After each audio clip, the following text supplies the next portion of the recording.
Mark Point, happy with the performance? Elements of the performance, yeah. Obviously, at home we want to go for the win, and every game we want to try and aim for 3 points, and especially at home we want to try and take the game to the opposition. And I thought, even at the end of the game there, we were still pushing to get that winner. I think Lincoln came to frustrate us a little bit, and that's how they're set up. They're a very hard team to break down, and we know that's been a part of our game where we've needed to improve. But we tried to keep knocking on the door right until the final whistle. It was always difficult with the enforced changes as well throughout the game. But with those changes, we kind of felt we still had the attacking impetus, and it's not ideal having three kind of centre forwards on the pitch at once. But that kind of showed our intent that we wanted to still go for the game. So listen, we've got to be pleased to some extent with the point, but yes, we need to push for 3 points in the games now. Something that's been level at the side over the season is maybe the attacking intent starts maybe 60, 70 minutes. Is that happen again a little bit today? Well, we want to start it from minute one, of course. That's our intent, particularly when we're at home as well. Even when we go away, that's what we want to do. I felt at half time that we had a lot of the ball, but we needed to move our possession further up the pitch, and then maybe control the tempo of our possession a little bit better. We were kind of one-paced, and sometimes when you're one-paced, it's easy for the opposition to move and shift and keep their defensive structure. So I felt that changing the tempo of our passing and switching the points of our attack more effectively would benefit us, and I thought we did that a little bit better in the second half. Sometimes when we've got kind of central forwards in wide positions, their understanding of how to get on the ball is a little bit different. But yeah, I thought we kept pushing. We kept pushing, which is what I'm pleased with. Defensively, though, I think Lincoln had one shot just in start second half, but other than that, you must be really pleased with that because they looked assured at the back. Yeah, and to lose Warren early as well, and Zach came in and did fantastically alongside Jack and T and Dan, and also Jamie in goal. When he's called upon, he makes a fantastic save, and that's why he's at Chelsea, because he's a fantastic goalkeeper, and we're really, really happy to have a goalkeeper of that calibre, because you know that even when he's not being called upon, when he does get called upon, he can produce that and keep the ball out of the back of the net. So, yeah, from a defensive point of view, we're pleased. Clean sheet is important, and now we just need to build on that attacking impetus and that attacking threat. And we getting a signing of Jonathan Lecco over the line, just not in time to be part of the squad today. That shows that we're looking to address that and looking to strengthen the squad in that area. You mentioned though the three going off.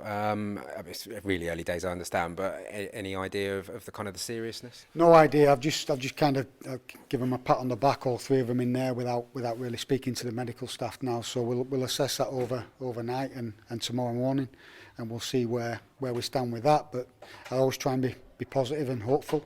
But it was clear that they needed to come off in those circumstances. So it was challenging to manage that, and as well as keep the attacking intent in the team. But we tried to do that. We tried to do it. You talked about having a couple of weeks with the team. You've obviously now got another week before.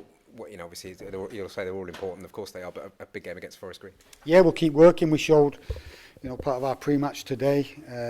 Earlier on in probably Thursday, Friday was more about Lincoln, and today I just showed the players, clips from training for the last 2 weeks, and showed them about the good things about the behaviours we get in and things like that, and trust the process in what we're trying to do, and then if we believe in that, if we keep working hard on the training ground, then we'll become more consistent with those attacking behaviours, and whilst keeping our out of possession stuff effective, because I thought against the ball today we were really, really good. We won the ball back quickly, we stifled them and limited them to a few chances, and we defended set plays really well because they were a threat from that and free kicks. So yeah, from a defensive point of view and out of possession point of view, really, really pleasing. It's just that kind of in possession stuff and attacking threat we need to work on. Was it expecting almost too much again to expect 2 weeks on the training ground? absolute miracles go and sweep a team away? Yeah, I think we're never. The teams in this league are competitive. We're all fighting for points. They've all got good players. They all have good managers who set the teams up well. So it's a challenge. But yeah, I've been really pleased with the players. I've said it before, but I'm really pleased with them, and I'll be pleased with a lot of aspects of that game today. And again, there'll be areas where we can get better and develop and push, and that's our job now to do that and identify those areas and build on the strengths and the qualities that we've shown.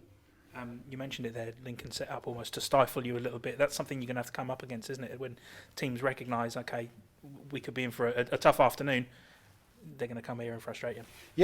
Yeah, we have to be prepared for that, but we have to find solutions to unlock those teams and those defences, and that's my job, and that's us as a coaching staff, our job to work on that, and we've certainly got the players to do it. It's just getting that connection with each other and creating the situations where those attacking players can go flourish and have more consistency in front of goal. But we tried to keep pushing today right until the end, and it could have been different if one of those chances would have gone in. I said all along the first goal today was going to be massive. If they got it, then they'd give them something to hold on to. If we got it, that would probably open Lincoln up a little bit more. But unlucky for us, kind of that attacking goal never come. There was a couple of opportunities where you got into decent positions and you think someone should just have a go here, and there was a little bit of reluctance sometimes. Is that a confidence thing when they get in front of goal that they don't want to maybe miss that chance? Well, strikers thrive on confidence, and what we're trying to do at the minute is put them in situations within training sessions where they get repetition of those moments, so they can get like I said, repetition and get doing it over and over again. So when moments like that arise in games, they can be confident enough to strike the ball, take the shot quick enough to get the shot off and hit the target and work the goalkeeper. So yeah, we're working on that all the time, and those repetitions and trying to build that confidence in the players is important. Matt Dennis isn't shy of it though, is he? Wants to come on and almost immediately got on the end of a Mo Ice cross and then had a couple of efforts himself. Yeah, and like I said, we had 3 players on there who all like to play down the middle. So the understanding and maybe how to get on the ball and movements to get on the ball to exploit areas is not quite there yet. Not quite there, but I think it was important to get those attacking players on the pitch because they might just give that moment of brilliance or that little bit of play in the area where they can score a goal. So, like I said, we kept pushing. I wanted us to keep pushing, and we will do. We will. Okay. Is there an element of having to adjust to the losses of the players throughout the game and just trying to build momentum around that? Yeah, I mean, losing the players in that in those moments kind of limited us. We had no more substitutions after a certain point, and that's always a risk when you're going into a game like that where you're putting high physical demands on the players. So yeah, those subs and the timing of those injuries kind of limited us in freshening up the team in other departments, in the midfield area and things like that. So it wasn't ideal again, but we have to deal with those situations. These situations arrive in football, and we have to deal with those situations. And we try to do that in a way where we still had an attacking threat on the pitch.